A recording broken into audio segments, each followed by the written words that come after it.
Hallo Freunde, wir befinden uns heute im wunderschönen Salzburg. Es ist ein wunderschöner sonniger Tag und wir werden heute unseren ersten E-Bike-Umbau starten. Von Kirby Bike haben wir dazu den Easy Rider Kit bekommen und werden ihn heute mal austesten und ausprobieren. Der Hersteller gibt an, man kommt in 20 Minuten zum E-Bike. Ob wir das schaffen, das werden wir dann gleich sehen. Schauen wir zum ersten Mal in die Verpackung rein, was wir da drinnen alles haben. Was da alles drinnen beinhaltet ist. Also die Box kommt so, wie ihr sie da seht, auf dem Tisch, mit allen Utensilien, die man für den Umbau benötigt. Das heißt, man benötigt kein eigenes Werkzeug, es ist alles hier drinnen, was für den Umbau notwendig ist. So. Also ich glaube, es ist am besten, wir legen mal alles auf den Tisch und dann schauen wir uns alles mal in Ruhe an, bevor wir mit dem Umbau starten. Ein paar Sekunden später. So, wir haben jetzt alle Sachen ausgepackt und das Center-Teil von dem Easy Rider Kit ist natürlich die Batterie. Da ist alles drinnen, natürlich die Batterien, der Controller, ein Display, wo man Infos ablesen kann und ein LED-Tagfahrtlicht, was immer an ist. So, dann haben wir natürlich das passende Ladegerät für die Batterie, ein Kurbelsensor, es gibt zwei in dem Paket, was ich gesehen habe, einen permanenten Kurbelsensor, wo man halt die Kurbel abmontieren muss, um den zu montieren, und einen zweiten, den wir heute verwenden werden, der so halt angeklipst werden kann zum Montieren. Der Kurbelsensor ist ganz wichtig in Österreich, weil wir wollen das Fahrrad hier legal fahren können und der ist dazu da, um zu erkennen, ob man in die Pedale tritt oder nicht. Weil nur wenn man in die Pedale tritt, darf man auch Motorunterstützung haben. So, das nächste Teil sind die Bremssensoren. Die sind dazu da, um zu erkennen, wenn man bremst mit dem Fahrrad, dass die Motorunterstützung sofort unterbrochen wird.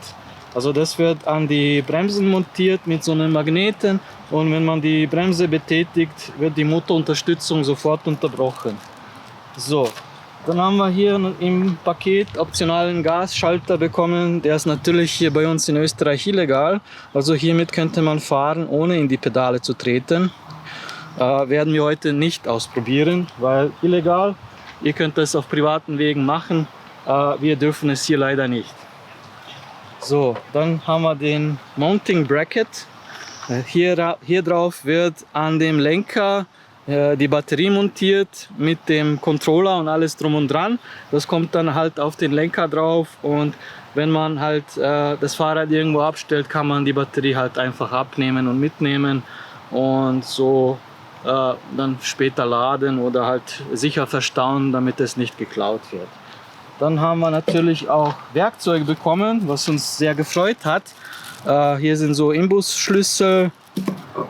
Ein Kameramann, wie sagt man zu diesem Schlüssel? Schlüssel. Ein Schlüssel, dann Kabelbinder, dann halt so Plastik-Hebewerkzeug, um die Reifen von der Felge zu montieren, dann halt so Gummiringe, um den Mounting Bracket halt je nachdem wie dick der Lenker ist, um den halt fixieren zu können. Und natürlich eben das Rad mit dem Motor. Bei uns hier heute in einer 26 Zoll Variante. Der Motor soll ja ein Getriebe drinnen haben, angeblich, was den halt noch etwas leistungsfähiger macht und etwas besser als die normalen Speichenmotoren, die man so findet. Wie das dann tatsächlich ist, werden wir dann in der Testfahrt sehen. Und zu guter Letzt haben wir noch die Bedienungsanleitung. Da gab es, glaube ich, in der vorherigen Version, da habe ich in einem Video gesehen, dass in der Anleitung die Motorrichtung falsch beschrieben war. Also dass das Kabel links von der Gabel sein muss, anstelle rechts. Richtig ist rechts. Das Motor muss rechts, also das Kabel für den Strom muss rechts von der Gabel sein, damit sich das Rad in die richtige Richtung dreht. Also man möchte halt nicht rückwärts fahren, das wäre suboptimal. So, das wäre dann alles und jetzt werden wir halt mit dem Umbau starten. Mein Bruder wird euch vorzeigen, wie das funktioniert, denn ich habe keine Ahnung, was ich hier tue. So Leute, wir starten jetzt mit unserem Umbau. Für das nehmen wir das Vorderrad runter. Allerdings haben wir hier ein kleines Problem, und zwar ist diese Bremsscheibe hier genietet und die andere zur Montage ist verschraubt. Deswegen werden wir heute leider auf die Vorderbremse verzichten und es trotzdem montieren. Also starten wir jetzt einfach mal los und lösen diese Verschraubungen hier, dass wir das Vorderrad runterbekommen vom Fahrrad.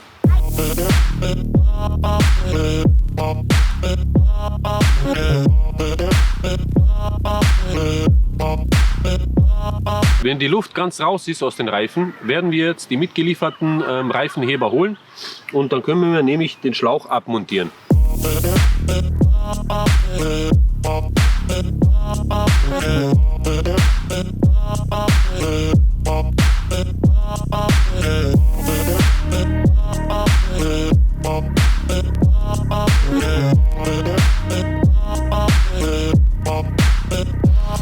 Jetzt fangen wir damit an, dass wir den Reifen auf die Felge montieren.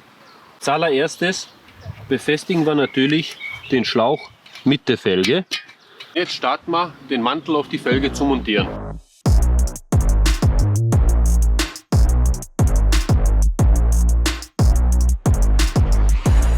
So, der Reifen ist schon montiert. Jetzt brauchen wir nur noch Luft für den Reifen.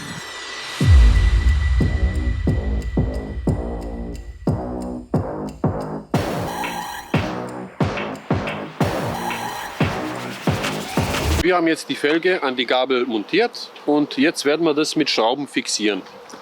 Wichtig ist erstmal die Beilagscheiben. Für diese haben wir eine spezielle, und zwar verschließt sie diesen kleinen Schlitz da vorne.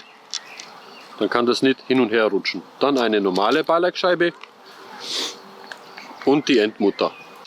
Das gleiche machen wir auf der Rückseite.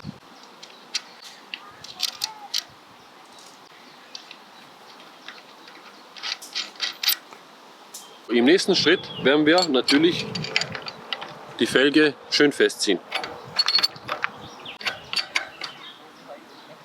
Nachdem wir die Felge montiert haben, testen wir auch, ob sich die Felge auch schön dreht.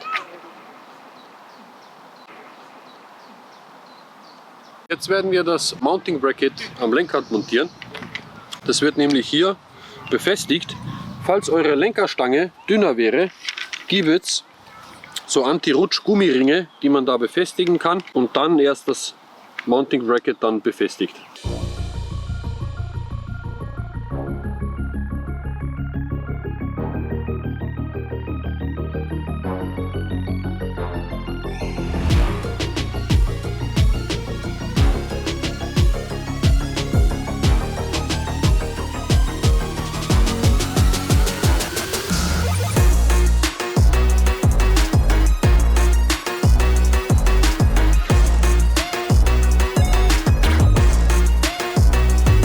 Eigentlich wollten wir jetzt den Kurbelsensor montieren, aber wie ihr seht, das passt hier nicht.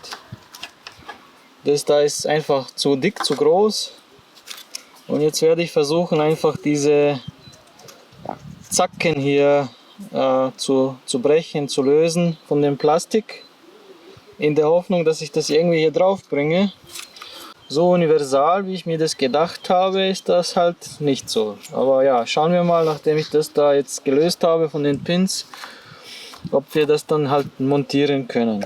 Eine Ewigkeit später. Ja, auch nachdem wir die kleinen Zacken hier abgebrochen haben, abgemacht haben, passt das Teil leider immer noch nicht bei mir auf dem Fahrrad. Wir werden jetzt versuchen, das Pedal ein bisschen zu lockern, um das abzuziehen, um es dann zu befestigen. Aber ich bin weniger Hoffnung, dass das gelingen wird, weil uns fehlt einfach ein Kurbelabzieher. Und ja, schauen wir mal, was wir heute noch zustande bringen, sonst muss ich das Video an einem anderen Tag fortführen und zu Ende machen. Es bleibt noch die Option, das Fahrrad mit dem Daumengas zu probieren, zu fahren. Aber das ist, wie gesagt, illegal und wir müssten das halt auf irgendeinem Privatweg anprobieren. Aber das ist ja nicht der Sinn der Sache. Ja, schauen wir mal jetzt, ob Amir die Kurbel runterbekommt, damit wir das Teil hier montieren können. Und wenn nicht, dann probieren wir es kurz nochmal mit dem Daumengas und machen mit dem Video dann zu einem späteren Zeitpunkt weiter, wenn wir das Werkzeug haben. Wir wollten es halt so nah und so realistisch wie möglich gestalten, das Video, so dass ihr das auch nachvollziehen könnt und dass ihr das auch zu Hause nachmachen könnt mit dem Werkzeug, das ihr zu Hause habt. Ein Kurbelabzieher gehört wahrscheinlich nicht dazu. 12 Sekunden später. So, wir haben uns jetzt entschieden, wir basteln das Fahrrad jetzt so weit weiter wie wir können, ohne den Kurbelsensor. Und diesen werden wir dann später montieren, wenn wir Werkzeug gefunden haben. Und dann machen wir dann später weiter und gehen erstmal Werkzeug suchen, aber vielleicht vorher noch was essen, weil es hat sich jetzt schon ziemlich in die Länge gezogen.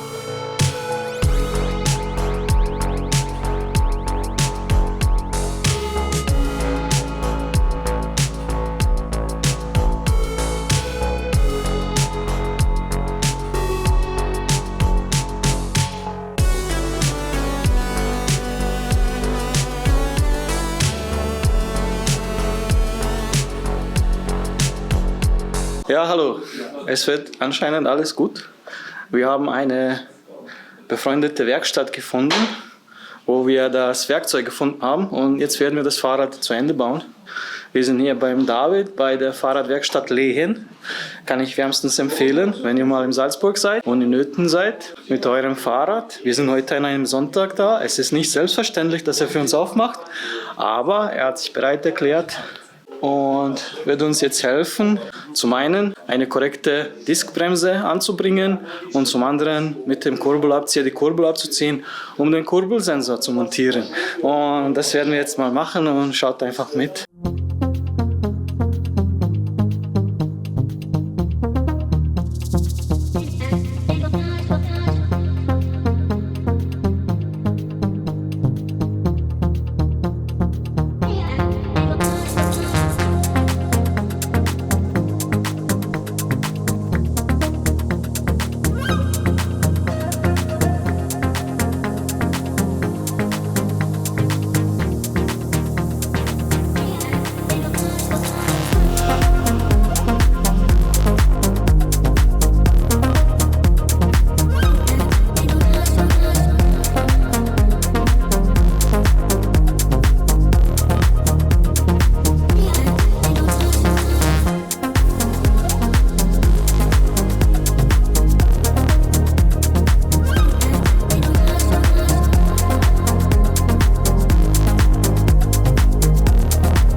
Es ist eine Woche, seitdem wir beim David das Fahrrad umgebaut haben. An dem Tag war es leider schon etwas spät und wir konnten keine Testfahrt einbauen.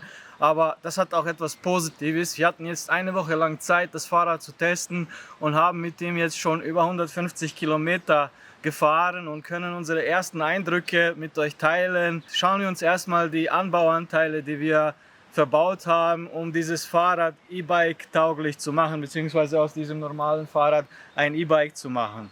Da wäre halt der Kurbelsensor, den wir angebaut haben. Da habt ihr schon gesehen in den letzten paar Minuten, dass wir da Probleme hatten. Es hat einfach nicht auf diese Kurbel gepasst und wir mussten hier die Kurbel runternehmen, um das hier fixieren zu können. Da kann ich dem Hersteller keinen Vorwurf machen. Er kann nicht auf alle Eventualitäten eingehen und auf alle Standards von den verschiedenen Herstellern und verschiedenen Marken. Da gibt es einfach zu viele Varianten und da haben wir die Kurbel runternehmen müssen, um den Sensor zu fixieren, weil der ist nämlich dazu da, wie gesagt, um zu erkennen, ob ihr in die Pedale tritt und dann gibt er halt die Leistung weiter. Ist auch weiter kein Problem, hat uns nur ein bisschen Zeit gekostet, das anzubauen. Gleich neben dem Sensor, also gleich neben dieser Scheibe ist der Sensor, der dann erkennt, ob ihr tritt oder nicht. Der ist dann oben am Lenker an diesem Mounting Bracket angebaut. Hier an dem Mounting Bracket werden alle Kabel zusammengefädelt und angestöpselt. Also die ganzen Kabel gehen nicht alle an die Batterie, sondern an den Mounting Bracket und von dem Mounting Bracket führt nur ein Kabel an die Batterie. Das heißt, wenn ihr die Batterie abnehmen möchtet, müsst ihr nicht alle Kabel hier unten abstecken, sondern ihr habt nur lediglich diesen einen Stecker den ihr abnehmen müsst und schon ist die Batterie halt unten. Und es ist auch vorteilhaft, wenn man wieder losfahren will, muss man halt nur diesen einen Stecker anstöpseln. Wir haben natürlich auch die Bremssensoren aufgebaut. Hier ist es wichtig, den genauen Abstand zu erkennen, wann dieser greift. Das heißt, wann die Motorunterstützung getrennt wird, und das nämlich erst dann, wenn diese kleine quadratische Metallscheibe weg vom Sensor kommt, wird die Motorunterstützung sofort unterbrochen. Das erkennt ihr auch am Easy Rider Kit, am Display, weil dann kommt da so eine kleine Leuchte, so ein kleines Symbol, das ihr bremst. Das ist auch vorteilhaft, wenn ihr die Bremssensoren anbaut, um zu prüfen, ob ihr diese auch richtig angebaut habt.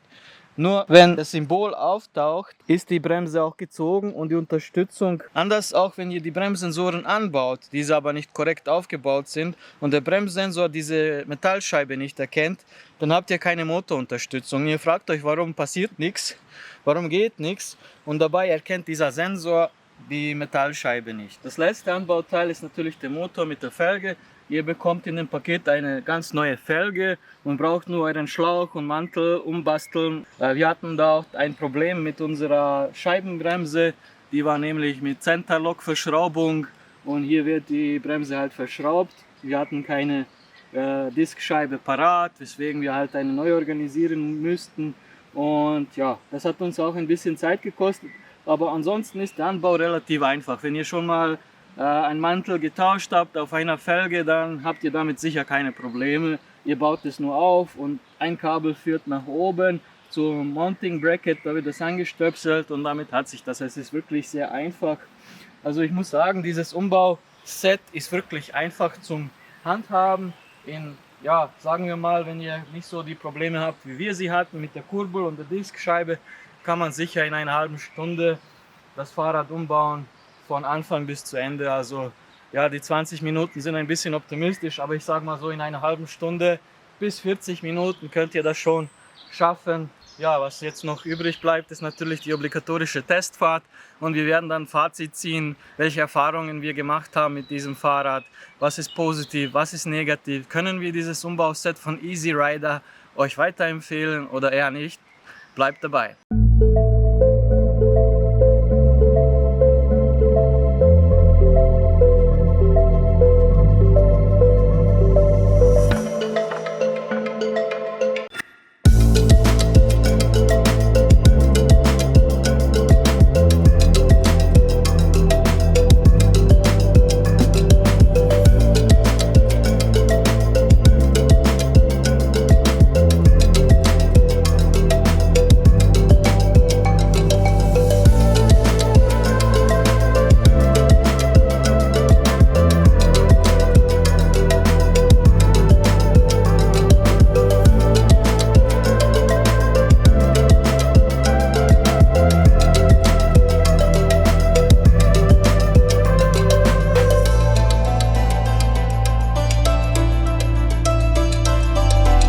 Hallo noch einmal zusammen, wir haben eben die Testfahrt überlebt und abgeschlossen. Ich hoffe, euch haben die Bilder gefallen, was wir da aufgenommen haben während der Fahrt. Ich habe mir ein paar Spickzettel gemacht, um euch ein Fazit zu geben, was positiv ist und was uns negativ aufgefallen ist bei dem Umbauset. Ich hoffe, ich kann euch das halbwegs so weitergeben, dass ihr davon auch einen Nutzen habt, und dann fangen wir dann einfach auch mal an. Mit dabei mein Bruder, der mir unterstützend zur Seite steht, und schauen wir mal. Ja, was auf jeden Fall sehr positiv auffällt, ist, dass der Umbau eigentlich sehr einfach ist. Ja, bis auf die ein paar Hürden, die wir hatten, aber ich glaube, mein Fahrrad ist doch schon ein bisschen besonders gewesen. Mit der Kurbel und mit der Scheibenbremse. So, ich habe da die letzte Woche ein paar andere Fahrräder mir angeschaut und keiner hatte diese Art von Kurbel verbaut und auch keine Centerlock-Bremse. Also das ist anscheinend eine Rarität, aber schreibt mir in den Kommentaren, wie ihr das seht. Ist das eine Rarität oder kommt das eher öfters vor? Ich kenne mich da ehrlich gesagt nicht so aus. Oder hat man einfach nur Pech gehabt? Oder wir haben einfach nur Pech gehabt, ja. Also es ist einfach zum Umbauen, es dauert nicht 20 Minuten wie der Hersteller, es sagt eher so 30 bis 40 Minuten. Wenn ihr schon mal einen Schlauch gewechselt habt, Reifen gewechselt habt auf dem Fahrrad, dann kommt ihr sicher sehr gut zurecht. Also das ist schon der schwierigste Teil. So, das nächste, was positiv auffällt bei dem Umbauset, ist, dass das Werkzeug dabei ist. Ja, man hat Imbusschlüssel, man hat einen normalen Ratschenschlüssel und es sind Kabelbinder dabei. Eigentlich alles, was man in der Regel benötigt, um mit dem Umbau erfolgreich fertig zu werden. Ja, ihr dürft nicht jetzt irgendwelche hohe Qualität von dem Werkzeug erwarten. Es erfüllt seinen Zweck, es ist da und ja, das Werkzeug von Ikea tut man ja auch nicht behalten. Das tut man auch wegschmeißen, wenn man fertig ist. Aber es ist nett, dass es dabei ist, es ist schön. Ja. So, das nächste, was positiv auffällt, also die erste Fahrt, mich hat sehr überrascht, wie stark der Motor ist im Vergleich zu meinem normalen E-Bike, mit das 85 Newtonmeter hat. Dieses Umbauset hat, glaube ich, 38, 40 Newtonmeter. Trotzdem ist es sehr leistungsstark, man wird nach oben gezogen, also das ist schon sicher alle Achtung für das kleine Set. Es ist sehr leistungsstark und man kommt damit richtig voran. Also es macht alles, was ein E-Bike auch machen sollte. Es zieht einen richtig gut. Ja, man merkt nichts von diesem kleinen Motor, dass er irgendwie schwächelt oder so. Also es ist richtig Kraft dabei. Ja. Ja, das nächste, was positiv ist, ja, die Felge, die geliefert wird, die ist qualitativ hochwertig von Alex Rims und man kann sie sowohl für Scheibenbremsen als auch für Felgenbremsen benutzen. Also man braucht da nicht aufpassen, man kann sowohl als auch verwenden. Das ist mal positiv. Ja, die Reichweite hat uns auch sehr positiv überrascht. Ich bin damit jetzt eine Woche in die Arbeit gependelt, das sind so in eine Richtung 23 Kilometer. Damit komme ich sehr gut in die Arbeit und habe noch ungefähr eine halbe Batterie. Ich muss auch dazu sagen, ich bin in der höchsten Unterstützungsstufe gefahren, also die Climb-Unterstützungsstufe, wo der Motor halt die meiste Leistung gibt. Ich habe natürlich auch getestet, wie weit ich mit der Batterieladung komme und so in der höchsten Unterstützungsstufe ungefähr sind es 35 Kilometer. Ja, ich wiege momentan 109 und ein paar zerquetschte Kilo. Das heißt, wenn ihr leichter seid, kommt ihr durchaus auch weiter damit voran. Also es ist immer so individuelle Sache, je nach Fahrmodi, eurer Fahrweise, ob ihr halt eben fährt, ob ihr berghoch fährt oder nach unten. Also rechnet damit, dass ihr dann mit dem Set sicher 20 Kilometer in der höchsten Unterstützungsstufe ohne Probleme weit kommt. Und ja, je nach Gelände kann es auch mehr oder weniger sein. Also ich bin in der Arbeit, das ist eine ebene Fläche an der Traun entlang, am Fluss entlang. Das sind 23 Kilometer hin und zurück, also hin und dann nochmal 23 zurück. Da bin ich gut zurechtgekommen.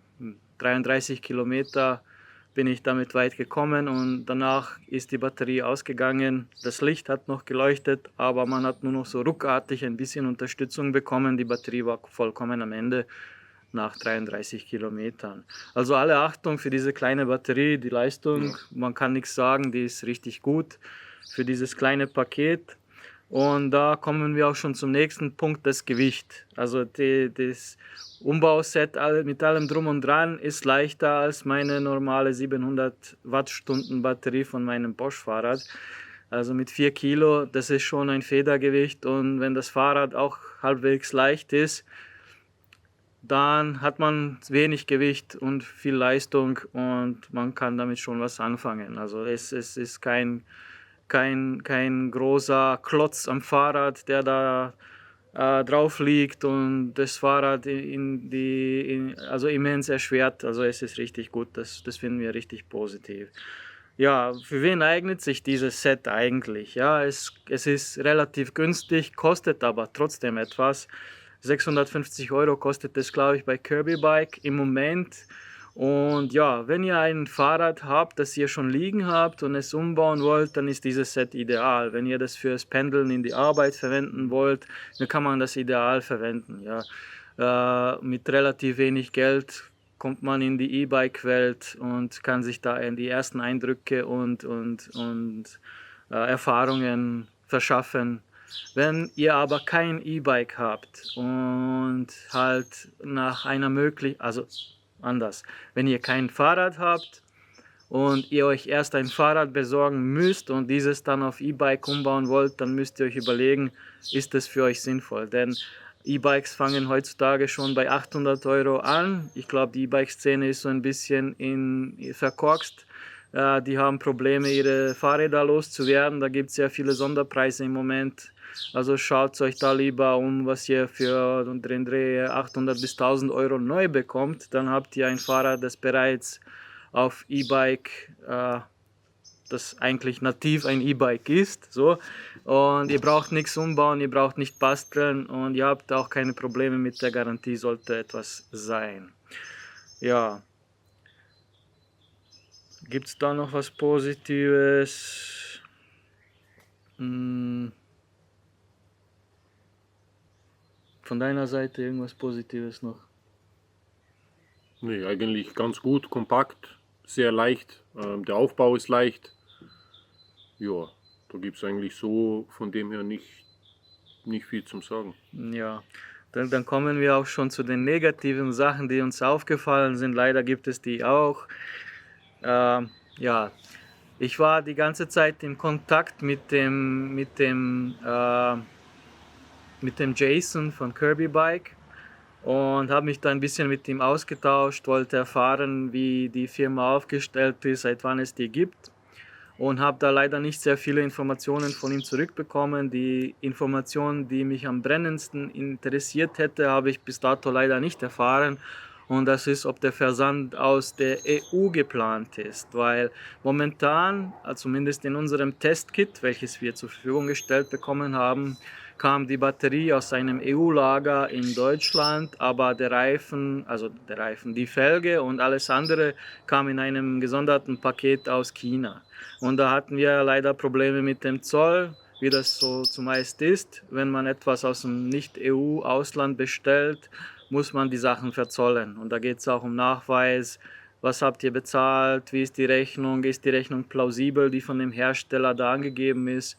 Und ja, das ist etwas, worauf ihr achten müsst, wenn ihr das Kit bestellt. Es könnte sein, dass ihr Zoll bezahlen müsst, was zusätzliche Kosten verursachen könnte. Das ist leider negativ. Ich hoffe, der Jason wird mir noch auf die Mail antworten, falls er das tut und ich es genau weiß, ob ein EU-Versand geplant ist, dann werde ich das unten in die Beschreibung hinzufügen für euch, damit ihr das seht. Aber momentan rechnet bitte damit, wenn ihr das Kit bestellt, dass eventuell Zollkosten auf euch dazukommen.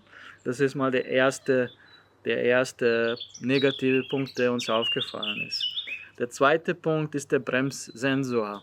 Ja, der wird da so aufgeklebt auf eure Bremse mit einer Metallscheibe drunter.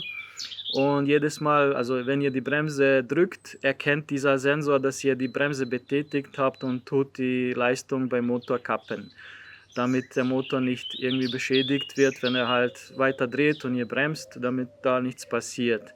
Leider ist diese Befestigung irgendwie schwammig, der Kleber hält nicht gut.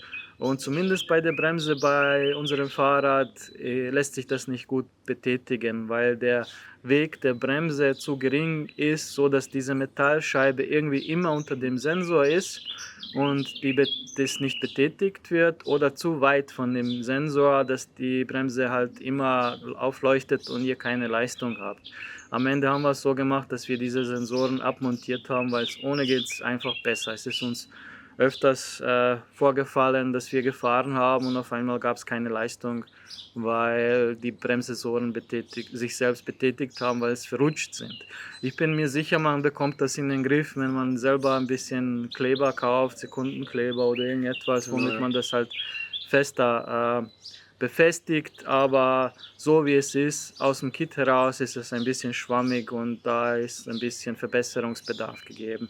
Ich weiß, dass es diese Bremsen auch fertig mit dem Sensor integriert gibt, wo halt ihr eure normale Bremse gegen diese austauschen müsst. Bei diesem Set ist das halt nicht dabei.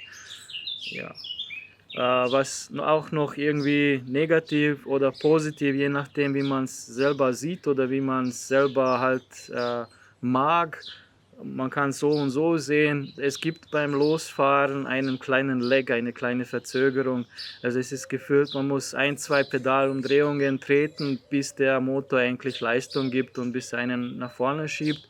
Anders auch, wenn man aufhört zu treten, hat man so gefühlt 1-2 Sekunden noch Leistung. Das kann unter Umständen etwas gefährlich werden, wenn man schnell abbremsen muss. Da muss man etwas vorausschauend fahren und halt vorher bremsen, bevor man unbedingt zum Stillstand kommen muss. Ja, der zweite Punkt auch in dem Zusammenhang ist, da das Fahrrad ja auch so leicht ist mit diesem Umbauset und wenn ihr eine Notbremsung machen müsst, ist der Bremsweg etwas länger als normalerweise, wenn ihr da ohne E-Bike-Unterstützung fährt, da seid ihr auch in der Regel auch langsamer. Ja. Und wenn ihr jetzt 25, 26 bis 30 fährt und dann zum Stehen kommen müsst, abrupt, dann müsst ihr damit rechnen, dass der Bremsweg auch entsprechend länger ist. Das Fahrrad ist immer noch federleicht und ihr fährt richtig schnell damit. Und ja, das ist etwas, worauf man halt achten muss. So, ja. Der nächste Punkt, der uns aufgefallen ist, ist das Display. Ja, am Anfang, als ich das Set im Internet gesehen habe, habe ich gedacht, ja, warum bloß steht das Display so? Man wird da absolut gar nichts ablesen können während der Fahrt. Dem ist nicht so. Man kann das Display richtig gut ablesen, wenn die Sonne nicht gerade direkt drauf scheint. Ja. Man sieht, wie schnell man fährt, man sieht die Wattleistung, die der Motor abgibt, und wie weit man gefahren ist. Man sieht auch, wie viele Kilometer man insgesamt gefahren ist, wenn man da am Display umschaltet. Aber wenn ihr an einem sonnigen Tag unterwegs seid und die Sonne hoch steht, man sieht absolut gar nichts auf diesem Display. Ja, ich würde mir wünschen, in einem anderen, also in einem zukünftigen Umbauset, dass man so ein Kipp-Display hat, wo man das Display nach vorne kippen kann, damit man einen besseren Blick drauf hat. So wie es jetzt ist es leider, naja, es erfüllt seinen Zweck, aber optimal ist es nicht. Ja. Bei diesem Mounting Bracket, da war so eine Schlaufe dabei. Ich weiß nicht, welchen Zweck das erfüllen soll. Anscheinend, damit es etwas stabiler am Fahrrad befestigt ist. Wir haben es mal nicht montiert. Dieses Mounting Bracket ist sehr stabil, auch ohne. Nur kann es passieren während einer längeren Fahrt, dass das Teil so ein bisschen kippt während der Fahrt. Nicht viel, aber ein bisschen, was den Blick auf den Display weiter erschwert. Da hat man es immer noch schwerer. Auch ein negativer Punkt ist die Batterieanzeige. Die ist leider ungenau. Also die kann nach unten, nach oben gehen, je nachdem, wie viel Kraft ihr beansprucht von der Batterie. Also wenn ihr zum Beispiel auf einem Privatgelände mit Daumengas unterwegs seid, dann geht die Batterie nach unten. Wenn ihr selber tretet, dann geht die Anzeige wieder nach oben. Also so richtig kann man sich darauf nicht verlassen. Also macht euch am besten eure eigenen Erfahrungen, wie weit ihr mit dem Umbauset kommen könnt. Eine Prozentanzeige gibt es nicht. Und ja, wie gesagt, bei mir waren es ungefähr 34 Kilometer in der höchsten Unterstützungsstufe und danach war Ende Gelände. Dann war aus und vorbei und dann ging nichts mehr. Ja, es gibt 3 Unterstützungsstufen, die Eco-Stufe, die normale Stufe und die Climb-Stufe. Und je nach Stufe gibt der Motor mehr oder weniger Leistung ab. Also die Climb-Stufe, da würde ich euch empfehlen, tatsächlich nur, wenn ihr berghoch fährt, die zu verwenden, weil man kommt mit den Treten gar nicht hinterher.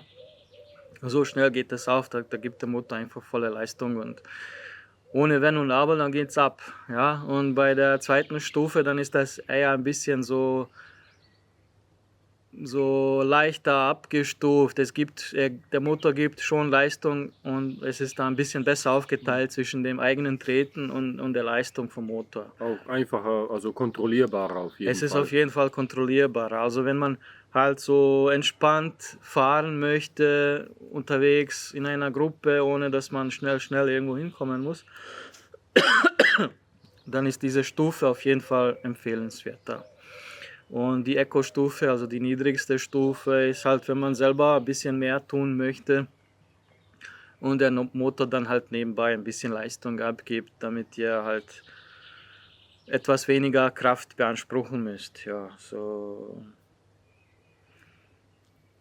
Ja, der letzte Punkt, ich weiß nicht, den kann man so und so sehen, was uns aufgefallen ist, dass das Set, ja, es ist legal, 250 Watt, wie angegeben.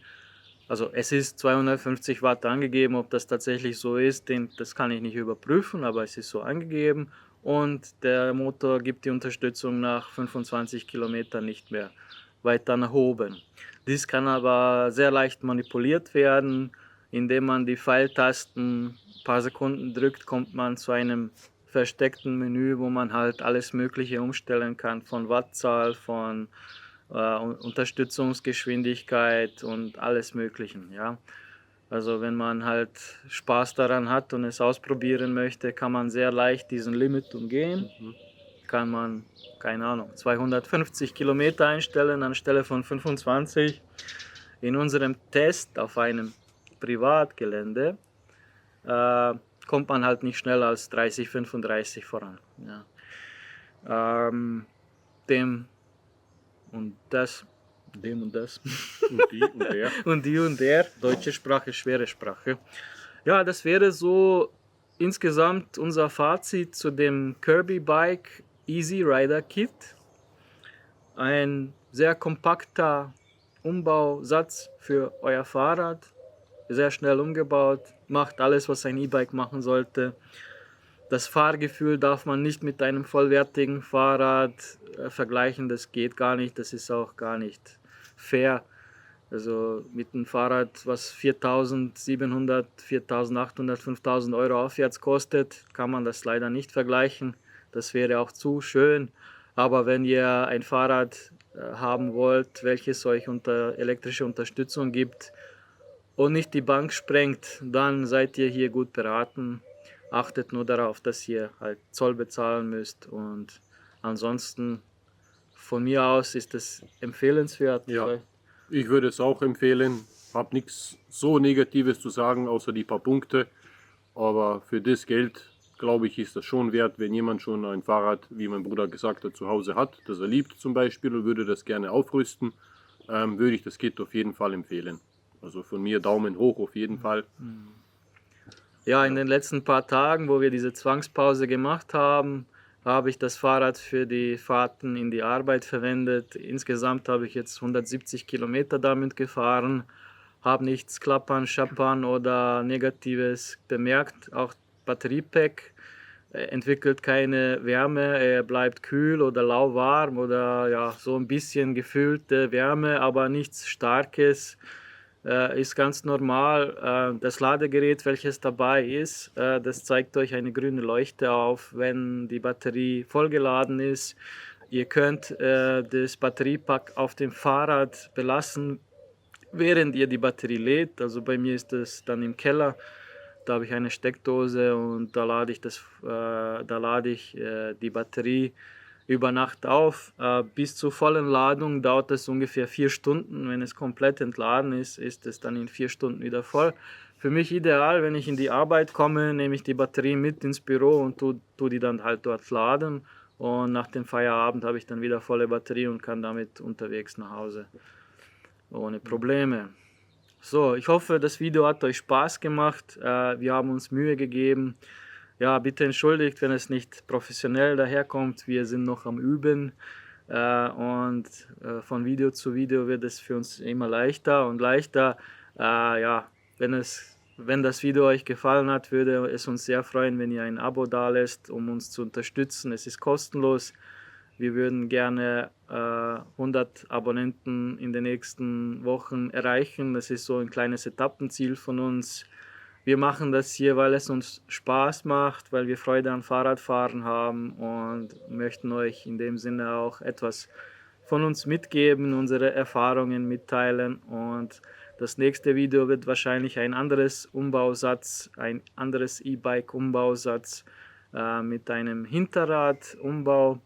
Und bleibt dran, das Video kommt bald und bis demnächst. Danke fürs Zuschauen. Bis demnächst. Wiedersehen. Papa, ciao.